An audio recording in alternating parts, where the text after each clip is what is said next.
السلام علیکم ورحمۃ اللہ تعالی وبرکاتہ۔ مرکز اہل سنت جامعہ رضویہ منظر اسلام کے یوٹیوب چینل ہم سبق درس نظامی میں آپ کا خیر مقدم ہے۔ پیارے بچوں، جنہوں نے اب تک ہمارے چینل کو سبسکرائب نہیں کیا ہے وہ ضرور سبسکرائب کر لیں اور بیل آئیکن یعنی گھنٹی بھی بجا دیں تاکہ ہر ویڈیو کی نوٹیفیکیشن اطلاع اپلوڈ کرتے ہی آپ تک پہنچ جائے، اور اپنے ساتھیوں سے بھی شیئر کرنا نہ بھولیں تاکہ ان کو بھی فائدہ حاصل کرنے کا موقع ملے، اور بات پسند آئے تو لائک بھی کیا کریں اور اپنے قلبی تأثر کو ضرور کمنٹ کر کے بتائیں۔ بسم اللہ الرحمن الرحیم۔ باب جامع اوصاف الاسلام، اے ھذا باب جامع اوصاف الاسلام، یہ باب ہے اسلام کے جمیع اور تمام تر اوصاف کے جامع کا، یعنی اس کا بیان ہے جو اسلام کے تمام تر اوصاف کو جامع ہے، تمام تر اوصاف کو شامل ہے۔ امام مسلم علیہ رحمت والرضوان نے اس باب کے تحت جو حدیث پاک ذکر کی، اس حدیث پاک سے یہ معلوم ہوتا ہے کہ ایک صحابی رسول نبی کریم صلی اللہ علیہ وسلم کی بارگاہ میں تشریف لائے اور عرض کی، یا رسول اللہ، آپ مجھے اسلام کے بارے میں ایسی بات بتا دیجئے جو بات میں آپ کے بعد کسی سے نہ پوچھوں، آپ کے علاوہ کسی سے نہ پوچھوں، ایسی ایک جامع بات مجھے بتا دیجئے۔ تو نبی کریم صلی اللہ علیہ وسلم نے ان سے ارشاد فرمایا کہ تم آمنت باللہ کہہ لو اور پھر اسی پر ثابت قدم رہو۔ تو نبی کریم نے یہ جملہ ارشاد فرمایا کہ تم آمنت باللہ کہہ لو اور اسی پر قائم رہو۔ اس سے امام مسلم علیہ رحمت والرضوان نے استدلال کیا اس بات پر کہ آمنت باللہ کہہ لینا یہ تمام اوصاف اسلام کو جامع ہے، لہذا جس شخص نے آمنت باللہ کہہ لیا تو گویا کہ وہ تمام تر احکام پر اور تمام تر ضروریات دین پر ایمان لے آیا۔ میں نے اس سے پہلے بھی کچھ اسباق میں یہ بتایا ہے کہ کبھی کبھی آمنت باللہ بولتے ہیں اور کہا جاتا ہے قل آمنت باللہ کہو، تو اس سے مراد صرف یہی جملہ نہیں ہوتا ہے کہ آمنت باللہ کہو، بلکہ آمنت باللہ یہ ایمان کا ایک علم ہے۔ تو اب مطلب یہ ہوا کہ جب یہ کہا جائے قل آمنت باللہ، تم آمنت باللہ کہو، اس کا مطلب یہ ہے کہ تم اللہ پر ایمان لے کر آؤ، یعنی کلمہ طیبہ پڑھ لو، لا الہ الا اللہ محمد الرسول اللہ پڑھ لو اور یقین کر لو۔ اور میں نے اس سے پہلے یہ بھی بتایا کہ کلمہ طیبہ کا پڑھ لینا ہی صرف ایمان کے لیے کافی نہیں ہے، بلکہ تمام تر ضروریات دین کا اعتقاد رکھنا یہ بھی ضروری ہے ایمان کے لیے۔ لہذا کسی شخص نے آمنت باللہ تو پڑھ لیا یا کلمہ طیبہ کا ذکر تو کر لیا، لیکن دل سے تمام ان باتوں کی تصدیق نہیں کی جو نبی کریم صلی اللہ علیہ وسلم لے کر آئے، تو وہ مومن نہیں ہو سکتا، کیونکہ ایمان تصدیق قلبی کا نام ہے۔ اس لیے کلمہ طیبہ پڑھنے سے مراد یہ ہے کہ کلمہ طیبہ کے تمام تر تقاضوں کو پورا کرے۔ کلمہ طیبہ کا تقاضا یہ بھی ہے کہ اللہ کو ایک مانے، اس کے ساتھ کسی کو شریک نہ ٹھہرائے، کسی کو لائق عبادت نہ سمجھے، اور اس کے تمام تر اس کے حق میں جو چیزیں واجب ہیں، جو چیزیں محال ہیں، اور جو چیزیں اس کے حق میں جائز ہیں، ممکن ہیں، ان تمام چیزوں کا بھی اعتقاد رکھے۔ کلمہ طیبہ کے تقاضوں سے یہ بھی ہے کہ رسول اللہ صلی اللہ علیہ وسلم کی رسالت کا اعتراف کرے اور یقین کرے، اور سرکار جو بھی لے کر آئے تمام کا یقین کرے۔ یہ سب کلمات طیبہ کے تقاضوں سے ہیں۔ لہذا اچھی بری تقدیر پر، تقدیر کو مان لینا، یوم بعث کو مان لینا، قیامت پر یقین رکھنا اور کتابوں پر یقین رکھنا، اس کے رسولوں پر یقین رکھنا، یہ سب کلمہ طیبہ کے تقاضوں سے ہے۔ تو اب گویا کہ آمنت باللہ سے مراد ہے کہ کلمہ طیبہ یعنی لا الہ الا اللہ محمد الرسول اللہ کہہ لو، اور جب یہ مراد ہے اور کلمہ طیبہ کے تقاضوں کے مطابق ایمان رکھنا یہ ضروری ہے، لہذا کلمہ طیبہ صرف پڑھنا نہیں بلکہ اس کے تمام تر تقاضوں کو بھی بروئے کار لائے، تب ہے وہ مومن۔ اس کا مطلب یہ ہوا کہ کلمہ طیبہ یا لا الہ الا اللہ یا آمنت باللہ یہ وہ کلمات ہیں جو کہ تمام اوصاف اسلام کو جامع ہیں۔ اسی وجہ سے امام مسلم علیہ رحمۃ و رضوان نے اس باب کے تحت اس حدیث کو ذکر کر دیا جس میں یہ ہے کہ سرکار نے فرمایا قل آمنت باللہ۔ تو آمنت باللہ سے کیا مراد ہے، کلمہ طیبہ کے پڑھنے سے کیا مراد ہے، ہم نے بتا دیا۔ جب وہ ہماری توضیح اور ہماری تقریر ذہن میں رہے گی تو اب حدیث پاک کا تعلق باب سے بالکل ظاہر ہے، کیونکہ باب میں یہ ہے اس چیز کا بیان کہ جو اوصاف اسلام کو جامع ہو، اور اوصاف اسلام کو جامع جو ہے وہ اللہ پر ایمان لانا یا کلمہ طیبہ پڑھنا ہے یا آمنت باللہ کہنا ہے۔ اور آمنت باللہ یہ تمام اوصاف اسلام کو جامع کیسے ہے، اس کو سمجھنے کے لیے ہماری مذکورہ ساری تقریر کو ذہن میں رکھنا ضروری ہے۔ اب ترجمہ لگاتے ہیں حدیث پاک کا۔ حدثنا ابو بکر ابن ابی شیبہ و ابو قریب، امام مسلم فرماتے ہیں ہم سے حدیث بیان کی ابو بکر ابن ابی شیبہ نے اور ابو قریب نے، دونوں نے ہم سے حدیث بیان کی۔ قالا، دونوں حضرات نے فرمایا حدثنا ابن نمیر، ہم سے حدیث بیان کی ابن نمیر نے۔ اس کے بعد ہا لکھا ہوا ہے، اس کا مطلب ہوتا ہے تحویل سند، یعنی یہاں پر ابو بکر ابن ابی شیبہ اور ابو قریب دونوں نے کہا کہ ہم سے حدیث بیان کی ابن نمیر نے۔ اب اگلے جو سند پیش کر رہے ہیں امام مسلم، تو سند تھوڑی بدل کر پیش کر رہے ہیں۔ فرماتے ہیں حدثنا قتیبہ، ہم سے حدیث بیان کی قتیبہ نے، قتیبہ ابن سعید نے اور اسحاق ابن ابراہیم نے، جمیعہ دونوں نے، عن جریر، ان دونوں نے روایت کی جریر سے۔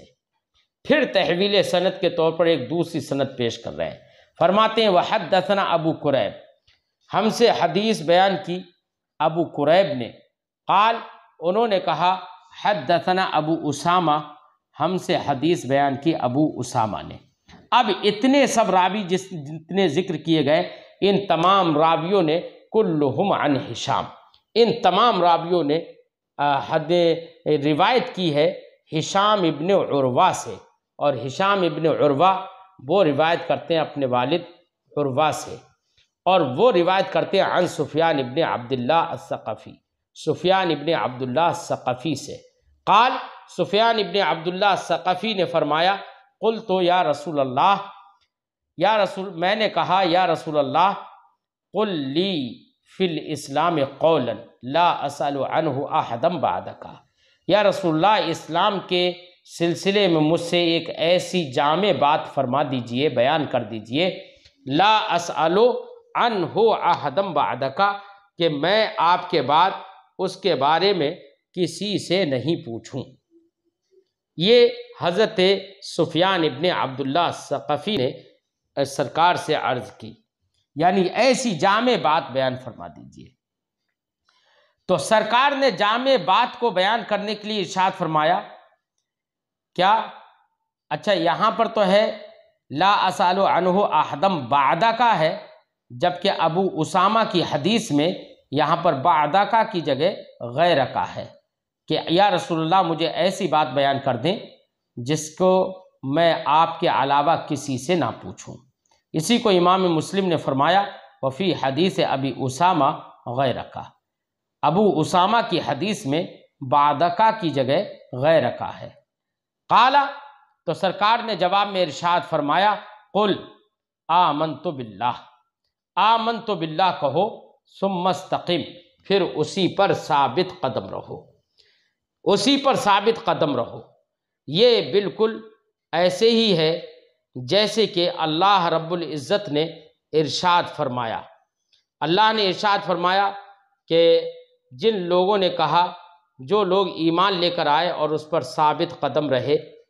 اس معنی میں آیت کریمہ موجود ہے۔ ان الذین قالوا، تو اس حدیث پاک کے اندر نبی کریم صلی اللہ علیہ وسلم نے اسی آیت کریمہ کا مفہوم بیان فرمایا ہے۔ حضرت امام مسلم علیہ رحمت و رضوان اس باب کے بعد ایک دوسرا باب بیان کرتے ہیں، باب بیان تفاضل الاسلام و ای امورہ افضل، یعنی یہ باب ہے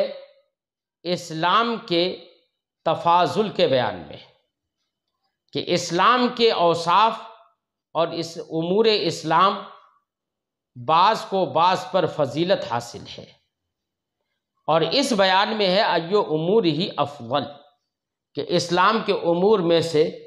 کون سا امر سب سے افضل ہے۔ تو امام مسلم علیہ رحمت و رضوان اس باب کے تحت چند حدیثیں ذکر کریں گے، جن حدیثوں میں سے بعض حدیث سے تو یہ سمجھ میں آئے گا کہ سب سے بہتر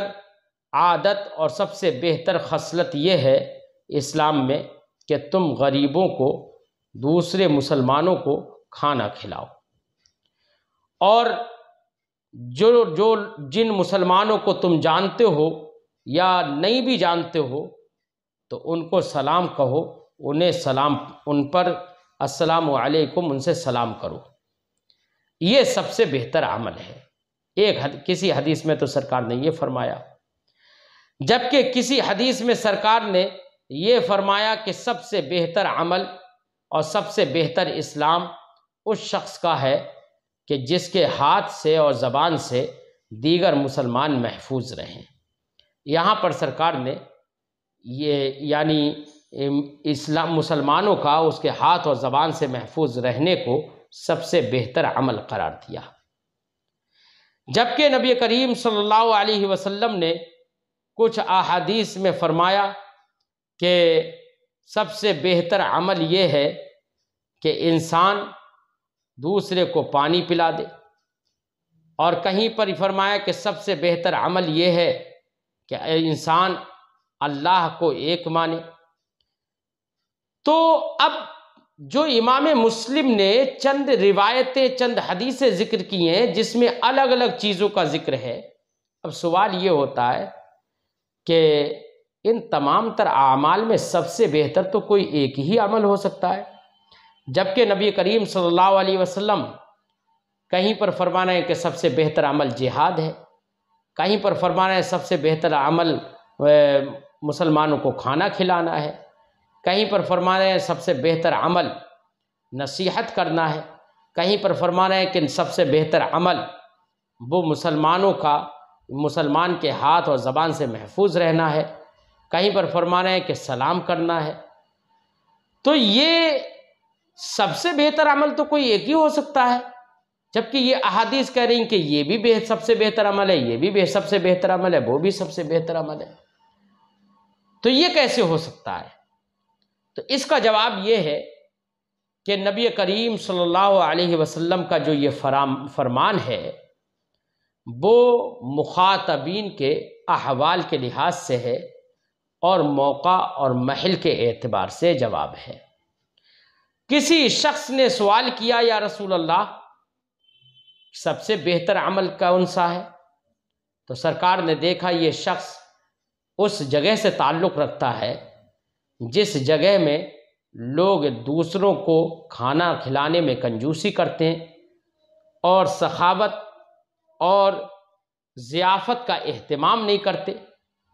تو ایسے لوگوں کے لیے سرکار نے فرمایا، ایسی جگہ پر سرکار نے جواب دیا کہ بہتر عمل یہ ہے کہ تم دوسروں کو کھانا کھلاؤ۔ کہیں پر کسی سرکار سے سوال ہوا اور کہا سب سے بہتر عمل کیا ہے، تو سرکار نے دیکھا یہ وہ شخص ہے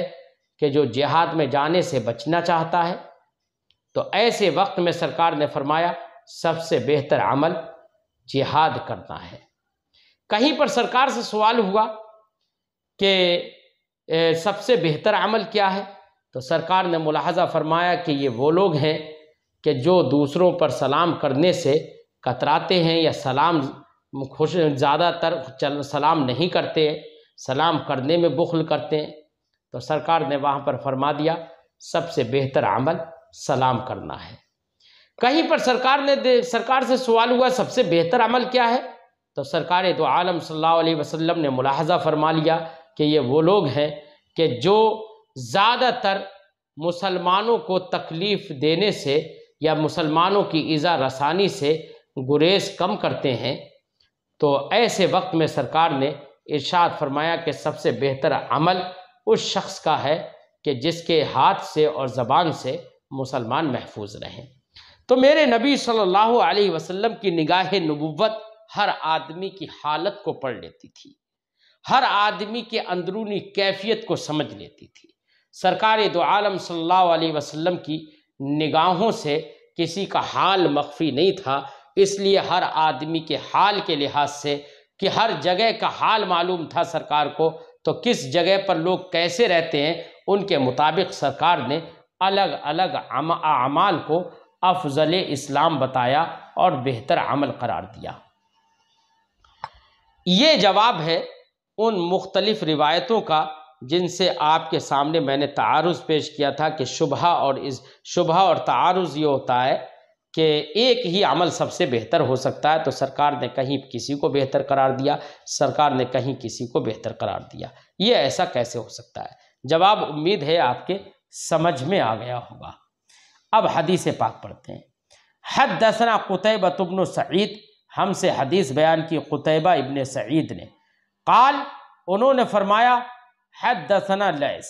ہم سے حدیث بیان کی لیث نے تحویل سند، وحدثنا محمد بن رمح، حدثنا محمد بن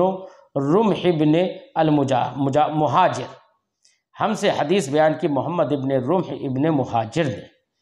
قال، انہوں نے کہا، اخبرنا لیث، ہمیں خبر دی لیث نے، روایت کرتے ہوئے عن یزید ابن ابی حبیب، یزید ابن ابی حبیب سے، اور وہ روایت کرتے ہیں عن ابی الخیر، حضرت ابو الخیر سے، اور وہ روایت کرتے ہیں عبداللہ ابن عمرو سے، ان رجلا سأل رسول اللہ صلی اللہ علیہ وسلم، ایک شخص نے رسول اللہ صلی اللہ علیہ وسلم سے سوال کیا، ای الاسلام خیر، ای الاسلام، اسلام تو ظاہر بات ہے بسیط ہے، اس میں تو اجزاء ہیں ہی نہیں، کیونکہ اسلام اور ایمان تصدیق قلبی کا نام ہے، تو گویا کہ یہاں پر مضاف محذوف ہے، اصل عبارت ہے ایو خصلۃ من خصال الاسلام خیر، اسلام کی عادتوں اور طریقوں میں سے کون سا طریقہ سب سے بہتر ہے؟ قال، تو سرکار نے ارشاد فرمایا، خیر الاسلام تطعم الطعام،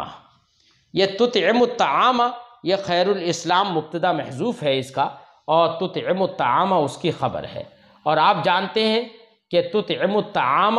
یہ فعل کا حمل اس مبتدا پر نہیں ہو سکتا، تو اب یہاں پر ان مصدریہ مقدر مانا جائے گا، وہ یہ کہ خیر الاسلام ان تطعم الطعام، اسلام کی خصلتوں میں سب سے بہتر خصلت یہ ہے کہ تم کھانا کھلاؤ، وتقرأ السلام، اور سلام کہو، یعنی السلام علیکم کہو، علی من عرفت ومن لم تعرف، اس کو بھی سلام کہو جس کو تم جانتے ہو، ومن لم تعرف، اور جس کو تم نہیں جانتے ہو۔ اب نبی کریم صلی اللہ علیہ وسلم نے یہاں پر فرمایا وتقرأ السلام، یہاں پر یہ نہیں ہے، یہ نہیں سرکار نے فرمایا کہ سلم، سلام کر لو، یہ نہیں فرمایا، بلکہ تقرأ السلام کہا، اور قراءت کا تعلق زبان سے ہوتا ہے۔ اس سے تقرأ السلام سے اشارہ ہے اس بات کی طرف کہ زبان سے السلام علیکم کہو۔ صرف ہاتھ اٹھا دینا، جس کو لوگ سلام سمجھتے ہوں، اس ہاتھ اٹھا دینا یہ کافی نہیں ہوگا۔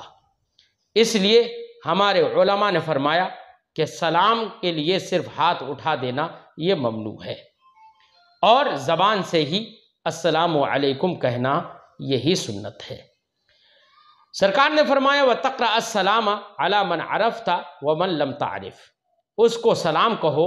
جس کو تم پہچانتے ہو اور جس کو تم نہیں پہچانتے ہو۔ تو جس کو تم نہیں پہچانتے ہو اس کو بھی سلام کہو، یہ سرکار نے فرمایا۔ اس سے مطلب یہ نہیں ہے جس کو پہچانتے ہو جس کو نہیں پہچانتے ہو، چاہے وہ کوئی بد مذہب ہو، بد دین ہو، ملحد ہو، کافر ہو، مرتد ہو، اس کو بھی سلام کر لو، یہ مراد نہیں ہے، بلکہ مراد یہ ہے اہل اسلام سے، شریعت کی نظر میں جو مستحق سلام ہوں، استحقاق سلام رکھتے ہوں، ایسے لوگوں میں سے جس کو تم پہچانتے بھی ہو تو اس کو بھی سلام کرو، اور جس کو نہیں پہچانتے ہو اس کو بھی سلام کرو۔ تو سلام کرنا سنت ہے، لیکن سلام کا جواب دینا یہ واجب ہے۔ لہذا اس حدیث پاک سے کوئی یہ نہ سمجھے کہ یہاں پر من عرفت ومن لم تعرف سے یہ سمجھ میں آیا کہ جس کو نہیں بھی جانتے ہیں، چاہے وہ غیر مقلد ہو، چاہے وہ دیوبندی ہو، چاہے نیچری ہو، چاہے مودودی ہو، چاہے کسی اور بددین، کوئی کسی اور فرقہ باطلہ سے تعلق رکھنے والا ہو، سب کو سلام کرنا سنت ہے۔ یہ حدیث پاک سے یہ کوئی نہ سمجھے، بلکہ یہاں پر مراد ہے کہ جس کو تم نہیں جانتے ہو، یعنی جس کو جانتے ہو نہیں جانتے ہو، بس اتنا معلوم ہو کہ یہ مستحق سلام ہے شریعت کی نظر میں، تو اس کو سلام کرو، چاہو تم اس کی شخصیت کو جانتے ہو یا نہ جانتے ہو، لیکن اس کے احوال سے یہ معلوم ہونا چاہیے کہ یہ اہل سنت و جماعت سے ہے، اسی کو سلام کرنا جائز ہے۔ ورنہ تو کسی کافر کو اور کسی فاسق کو اور ایسے ہی کسی مرتد وغیرہ کو سلام کرنا یہ حرام ہے، اور کیونکہ سلام گویا کہ سلام کہہ کر اس کو سلامتی کی دعا کرنا ہے، اور کسی کافر اور مرتد وغیرہ کو سلامتی کی دعا کرنا یہ جائز نہیں ہے،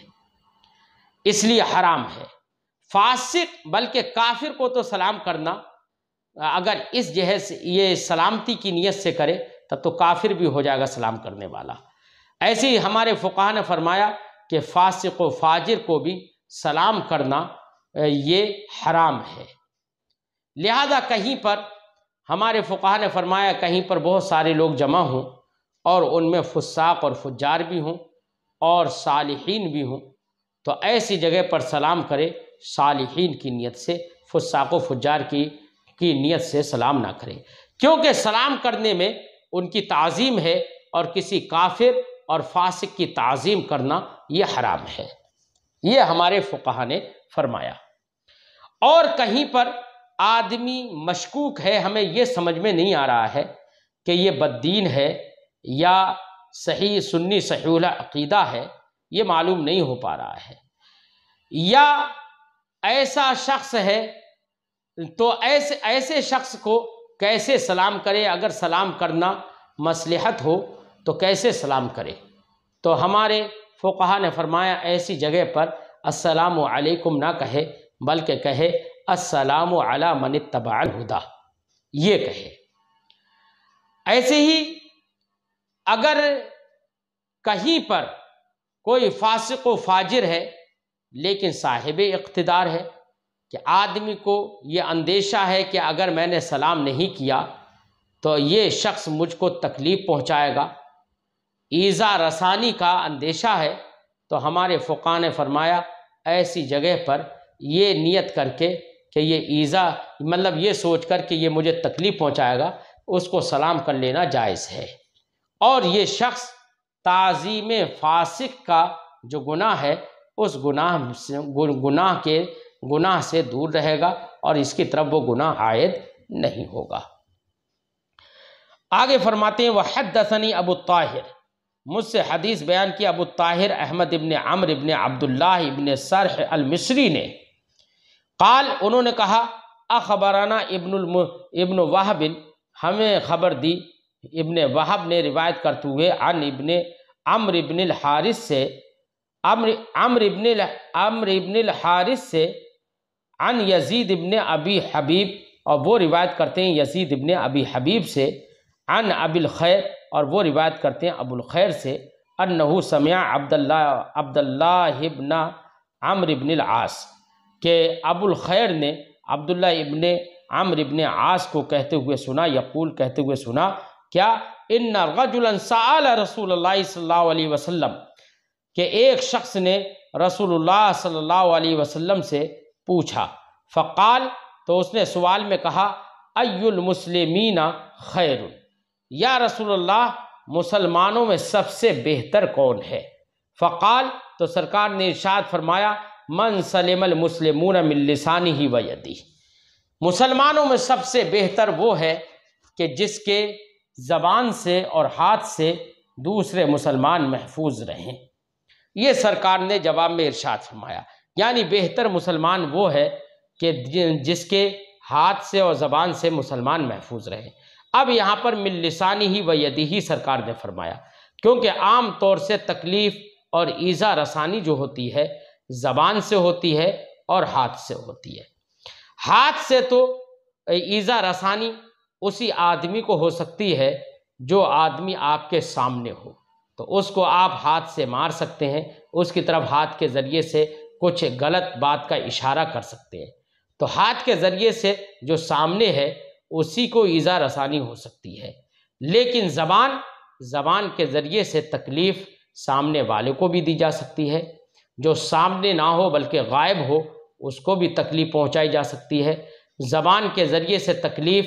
اس کو بھی پہنچائی جا سکتی ہے جو زندہ ہو، اور زبان کے ذریعے سے تکلیف اس کو بھی پہنچائی جا سکتی ہے جس کا انتقال ہو چکا ہو۔ تو زبان کی تکلیف عام ہے ہاتھ کی تکلیف سے،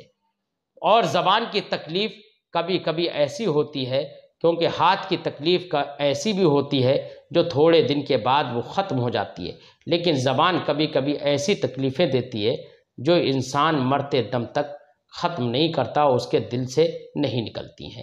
جیسے کہ کسی شاعر نے کہا کہ لا ولا یلتام ما جرح اللسان، کہ زبانیں جو زخم دیتی ہیں وہ زخم نہیں بھرتے ہیں۔ تو اس لیے نبی کریم صلی اللہ علیہ وسلم نے یہاں پر ید پر لسان کو مقدم فرما کر کہا من سلم المسلمون من لسانہ و یدہ، کہ بہتر مسلمان وہ ہے کہ جس کی زبان سے اور اس کے ہاتھ سے دیگر مسلمان محفوظ رہیں، سلامت رہیں۔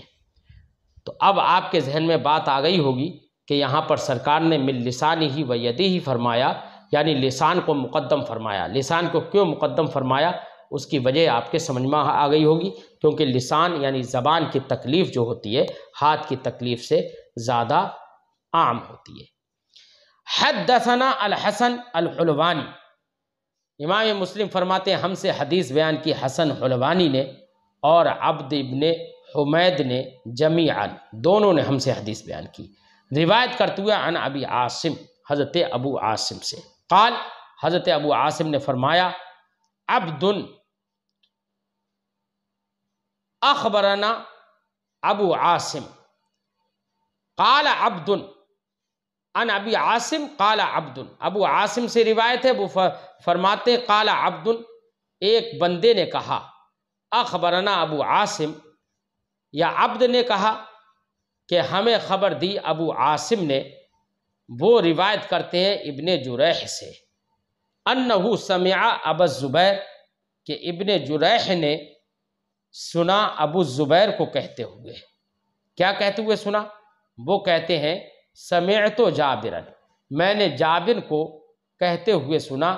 یقول، وہ کہتے ہیں سمعت النبی صلی اللہ علیہ وسلم، میں نے نبی کریم صلی اللہ علیہ وسلم کو فرماتے ہوئے سنا۔ یقول، سرکار فرماتے ہیں، المسلم من سلم المسلمون من لسانہ و یدہ،